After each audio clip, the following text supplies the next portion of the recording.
নমস্কাৰ আজি হৈছে 13 ছেপ্টেম্বৰ শনিবাৰ এই মুহূৰ্তত সমগ্ৰ ৰাজ্যবাসীৰ বাবে আহি পৰিছে আজি ৰাতিপুৱাৰ বহুকেইটা ডাঙৰ খবৰ এই মুহূৰ্তত জনাইছো আজিৰ প্ৰথমটো খবৰে সমগ্ৰ ৰাজ্যবাসীৰ বাবে এটি ডাঙৰ খবৰ বিগ ব্ৰেকিং নিউজ এনআৰসিৰ পুনৰীক্ষণ হ'বই সৰকাৰৰ সৰ্বোচ্চ ক্ষমতা প্ৰয়োগ কৰি কৰা হ'ব সংশোধন মুখ্যমন্ত্ৰী ডক্টৰ হিমন্ত বিশ্ব শৰ্মাৰ এক ডাঙৰ ঘোষণা এই মুহূৰ্তৰ খবৰ জনাইছো সমগ্ৰ ৰাজ্যবাসীক এক ডাঙৰ খবৰ মুখ্যমন্ত্ৰী ডক্টৰ হিমন্ত বিশ্ব শৰ্মাৰ ডাঙৰ মন্তব্য এনআৰসিৰ পুনৰীক্ষণ হ'বই সৰকাৰৰ সৰ্বোচ্চ ক্ষমতা প্ৰয়োগ কৰি কৰা হ'ব সংশোধন ভাৰত চৰকাৰে হওক উচ্চতম ন্যায়ালয়ে হওক অথবা অসম চৰকাৰৰ ক্ষমতা প্ৰয়োগ কৰি হলেও এইখন এনআৰসি মানি লোৱাৰ পৰিৱৰ্তে ৰিভিজন লৈকে অনা হ'ব এনআৰসি আৰু এনআৰসিখনে অসমীয়া মানুহক ঠগাই গুচি গ'ল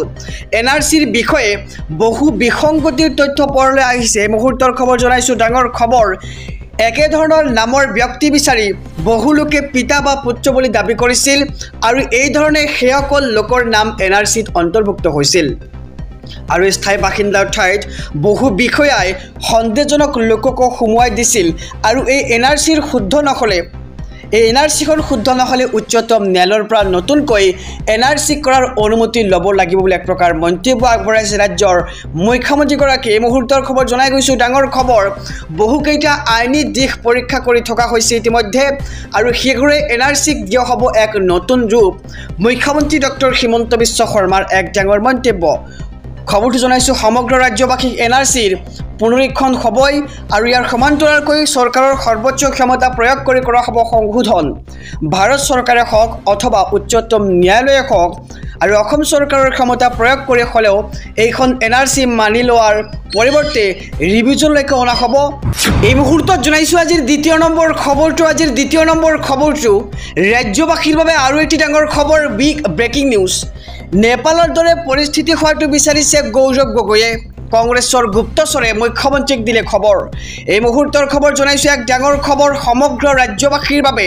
অসমৰ নেপালৰ নিচিনা হ'ব নোৱাৰে নেকি বুলি ভয়ংকৰ প্ৰশ্ন কৰিছিল গৌৰৱ গগৈয়ে আৰু ভাৰত ব্ৰিটেইনৰ মাজত ক্ৰিকেট খেলখনে গৌৰৱ গগৈয়ে কাক সমৰ্থন কৰিব বুলি এক প্ৰকাৰ প্ৰশ্ন কৰিছে ৰাজ্যৰ মুখ্যমন্ত্ৰীগৰাকীয়ে কেইদিনমান পূৰ্বে গৌৰৱ গগৈয়ে সুধিছে অসম নেপালৰ নিচিনা হ'ব নোৱাৰে নেকি আৰু এই ধৰণে কাৰোবাৰ সৈতে কথা পতাৰ তথ্য মোৰ কাণত পৰিছে আৰু যোৱা 10 ছেপ্টেম্বৰত ভূপেন বৰাৰ লগত কথা পাতিছে আৰু কংগ্ৰেছত বাহিৰত বহি থকা মানুহকেইজনে মোক খবৰ দি থাকে আৰু এই কেইদিনত ক'ত কি কৰি আছে তাকো মই জানো বুলি এক প্ৰকাৰ মন্তব্য কৰিছে সংবাদ মাধ্যমৰ আগত ৰাজ্যৰ মুখ্যমন্ত্ৰীগৰাকীয়ে আৰু কংগ্ৰেছ দলত এতিয়া 90% মোৰ মানুহ আছে আৰু কংগ্ৰেছৰ সকলো খবৰ মিনিটত মোৰ ওচৰলৈ আহি যায় আৰু গৌৰৱ গগৈৰ ল'ৰা ছোৱালী পত্নী তিনিওটাই বিদেশী আৰু গৌৰৱ গগৈ নিজে কোন দিন বিদেশী হৈ যায় তাৰ কোনো ঠিক নাই আৰু বিদেশী নিৰ্বাচন শেষ হোৱাৰ পিছতে সকলো তথ্য ৰাজহুৱা কৰিব বুলি এক প্ৰকাৰ মন্তব্য আগবঢ়াইছে ৰাজ্যৰ মুখ্যমন্ত্ৰী ডক্টৰ হিমন্ত বিশ্ব শৰ্মাই আৰু অসমৰ নেপালৰ নিচিনা হ'ব নোৱাৰে নেকি বুলি এক প্ৰকাৰ ভয়ংকৰ প্ৰশ্ন কৰিছে গৌৰৱ গগৈয়ে ভাৰত ব্ৰিটেইনৰ মাজত ক্ৰিকেট খেল হ'লে গৌৰৱ গগৈয়ে কাক সমৰ্থন কৰিব সেয়া এতিয়া প্ৰশ্ন কৰিছে ৰাজ্যৰ মুখ্যমন্ত্ৰীগৰাকীয়ে আৰু কেইদিনমান পূৰ্বে গৌৰৱ গগৈয়ে সুধিছে অসমৰ নেপালৰ নিচিনা হ'ব নোৱাৰে নেকি আৰু এই ধৰণে কাৰোবাৰ সৈতে কথা পতাৰ তথ্য মোৰ কাণত আহি পৰিছে বুলি এক প্ৰকাৰ মন্তব্য ৰাজ্যৰ মুখ্যমন্ত্ৰী ডক্টৰ হিমন্ত বিশ্ব শৰ্মাৰ আহিছো পৰৱৰ্তী খবৰৰ মাজলৈ ৰাজ্যবাসীৰ বাবে আৰু এটি ডাঙৰ খবৰ কোকৰাঝাৰত কোচ ৰাজবংশীৰ এলেকাত নিষিদ্ধ বিজেপি প্ৰৱেশ নিষেধ হিমন্ত বিশ্ব শৰ্মা আৰু দিলীপ শইকীয়াৰো এই মুহূৰ্তৰ খবৰ জনাইছো এক ডাঙৰ খবৰ সমগ্ৰ ৰাজ্যবাসী কোকৰাঝাৰত নিষিদ্ধ কৰা হৈছে বিজেপি কোচ ৰাজবংশী অধ্যুষিত এলেকাত প্ৰৱেশ কৰিব নোৱাৰিব বিজেপিৰ কোনো নেতাই মুখ্যমন্ত্ৰী হিমন্ত বিশ্ব শৰ্মা দিলীপ শইকীয়াও প্ৰৱেশ কৰিব নোৱাৰে কোকৰাঝাৰত আৰু ঘোষণা কমতাপুৰ ষ্টেট ডিমাণ্ড কাউন্সিলৰ এই মুহূৰ্তৰ খবৰ জনাই গৈছো ডাঙৰ খবৰ বিজেপি ত্যাগ কৰক কোচ ৰাজবংশী লোকে মুখ্যমন্ত্ৰীৰ নিৰ্দেশত হৈছিল গোলকগঞ্জৰ বৰ্বৰ ঘটনা আৰু বিস্ফোৰক অভিযোগ কেএছ আৰু বিশ্বজিৎ ৰায় হৈছে এটা দালাল নিৰ্বাচনৰ সময়ত দালালি কৰাটো বিশ্বজিৎ ৰায়ৰ পুৰণা স্বভাৱ বুলি এক প্ৰকাৰ মন্তব্য কৰা হৈছে আৰু কোচ ৰাজবংশী এলেকাত বিশ্বজিৎ ৰায়ে প্ৰৱেশ কৰিলে পহুখেদা দিয়া হ'ব আৰু কোকৰাঝাৰত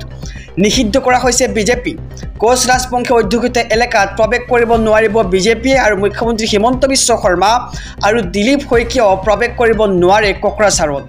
আহিছো পৰৱৰ্তী খবৰৰ মাজলৈ ৰাজ্যবাসীৰ বাবে আৰু এটি ডাঙৰ খবৰ বিগ ব্ৰেকিং নিউজ অবৈধ বাংলাদেশীক লৈ বৃহৎ একশ্যন আটক কৰাৰ লগে লগে 12 ঘণ্টাৰ ভিতৰত কৰা হৈছে পুছবেক এই মুহূৰ্তৰ খবৰ ডাঙৰ খবৰ জনাইছো এছবি অসম মিডিয়াৰ সমূহ দৰ্শকক গতিকে খবৰটি দিয়াৰ আগতে যদিহে আপুনি চেনেলটোত নতুন তেন্তে সাবস্ক্ৰাইব কৰক আৰু যদিহে এতিয়ালৈকে ভিডিঅ'খনত লাইক কৰা নাই এটা কৈ লাইক কৰি দিয়ক ডাঙৰ খবৰ জনাইছো ৰেহাই দিয়া নহব কোনো অবৈধ অনুপ্ৰৱেশকাৰীক অসম অনুপ্ৰৱেশকাৰীৰ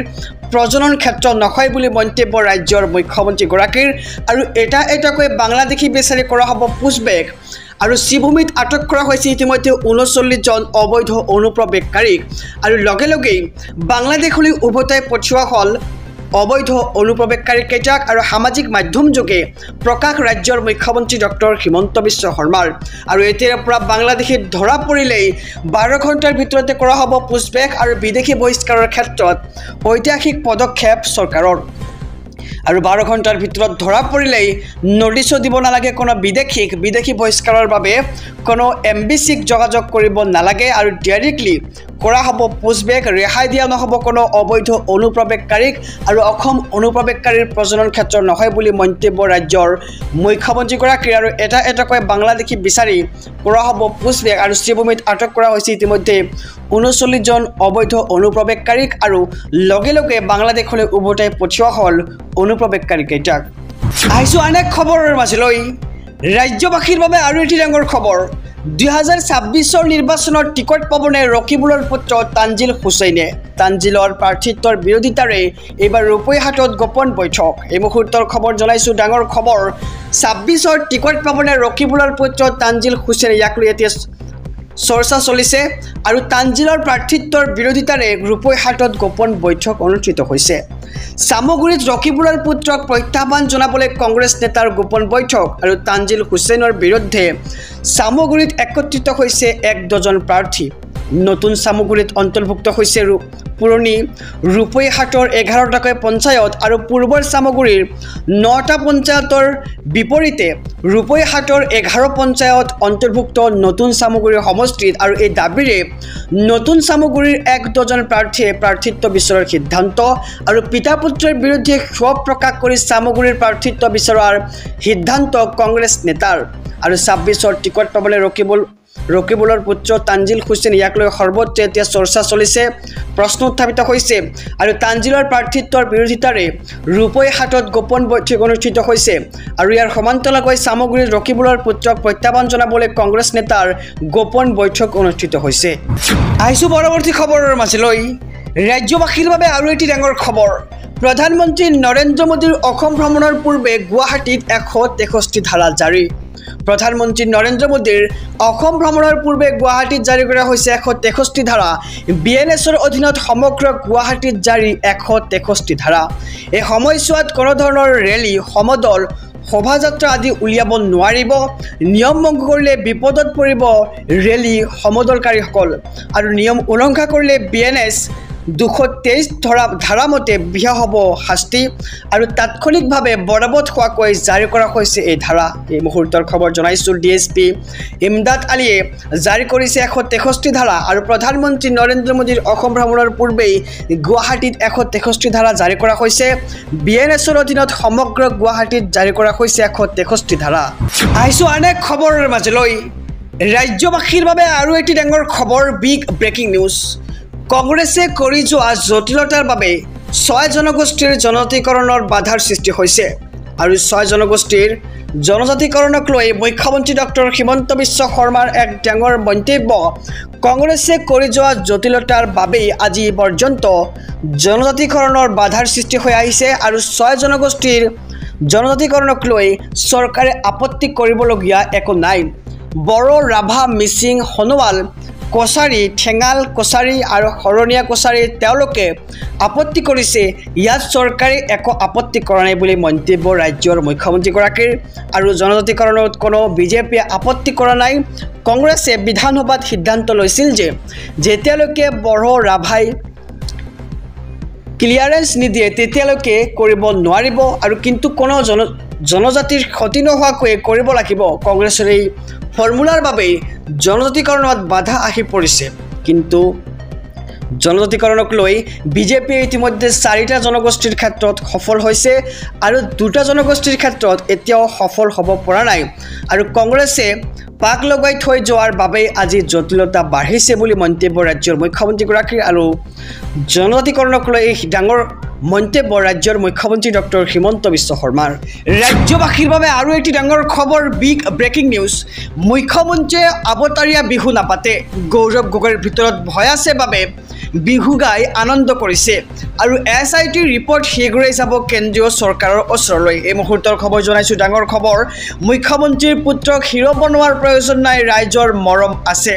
আৰু মোৰ ঘৰৰ যদি 3জন পাকিস্তানী হলেহেঁতেন তেতিয়া মোক অসমৰ ৰাইজে হুদাই নেৰিলেহেঁতেন কিন্তু গৌৰৱ গগৈক হিৰো বনাই সকলোৱে প্ৰশ্ন কৰিছে গতিকে একাংশ সংবাদ মাধ্যমৰ কাৰণে আজি গৌৰৱ গগৈক হিৰো বনাই আছে আৰু মুখ্যমন্ত্ৰীয়ে সদায় গম্ভীৰতা বজাই ৰাখে আৰু মুখ্যমন্ত্ৰীয়ে অৱতৰত বিহু নাপাতে বুলি এক প্ৰকাৰ মন্তব্য কৰিছে মুখ্যমন্ত্ৰীয়ে বিহু 10,000 যুৱক যুৱতীক লৈহে পাতে আৰু নিজৰ ভিতৰত কিবা এটা ভয় থাকিলেহে আনন্দ কৰি দেখায় আৰু গৌৰৱ গগৈয়ে ভূপেন বৰা আৰু আন কংগ্ৰেছীৰ সৈতে কি কথা পাতি আছে মই সকলো জানো বুলি এক প্ৰকাৰ মন্তব্য কৰিছে ৰাজ্যৰ মুখ্যমন্ত্ৰীগৰাকীয়ে আৰু SIT ৰিপৰ্ট সোনকালে যাব কেন্দ্ৰীয় চৰকাৰৰ ওচৰলৈ আৰু তাৰ পিছতহে চৰকাৰ সৰব হ'ব কংগ্ৰেছ এতিয়াও শূন্য আৰু আগলৈও শূন্য হৈ থাকিব আৰু একলৈ আহিব নোৱাৰে আৰু যিমান কষ্ট কৰিলেও কংগ্ৰেছ একলৈ নাহে বুলি এক প্ৰকাৰ মন্তব্য কৰিছে ৰাজ্য মুখ্যমন্ত্ৰীগৰাকী আৰু কংগ্ৰেছ আৰু গৌৰৱ গগৈক এবাৰ সমালোচনা ৰাজ্যৰ মুখ্যমন্ত্ৰী ডক্টৰ হিমন্ত বিশ্ব শৰ্মাৰ আহিছো আন এক খবৰৰ মাজলৈ ৰাজ্যবাসীৰ বাবে আৰু এটি ডাঙৰ খবৰ কংগ্ৰেছত থকা 70% সন্দেহজনক লোক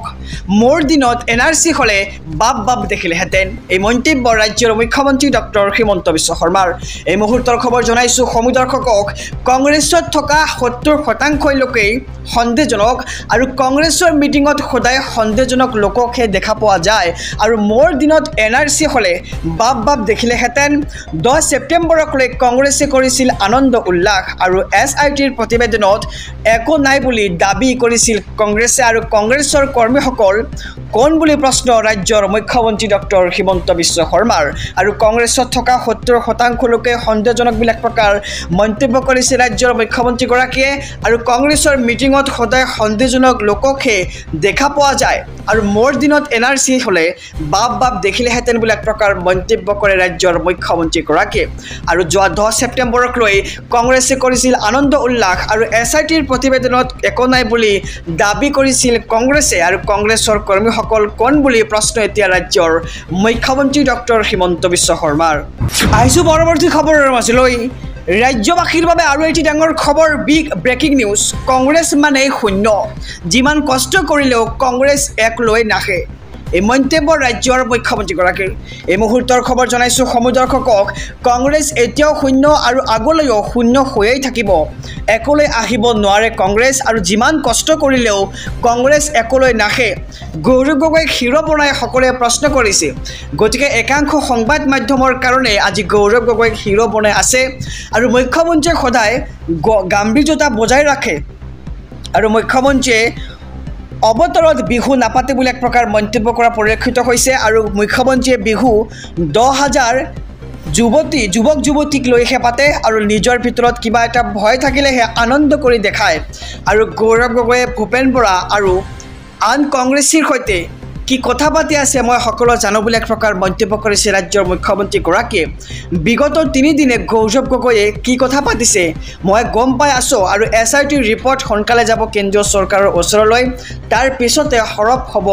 চৰকাৰ আৰু বিদেশী নিৰ্বাচনৰ পূৰ্বে কংগ্ৰেছক এবাৰ পূৰ্ণ সমালোচনা ৰাজ্যৰ মুখ্যমন্ত্ৰীগৰাকীৰ জনাইছোঁ খবৰ কংগ্ৰেছ এতিয়াও শূন্য আৰু আগলৈও শূন্য হৈয়ে থাকিব বুলি মন্তব্য কৰিছে আৰু একলৈ কেতিয়াও আহিব নোৱাৰে যিমান কষ্ট কৰিলেও কংগ্ৰেছ একলৈ কেতিয়াও নাহে আৰু গৌৰৱ গগৈ হিৰো বনাই সকলোৱে প্ৰশ্ন কৰিছে এতিয়া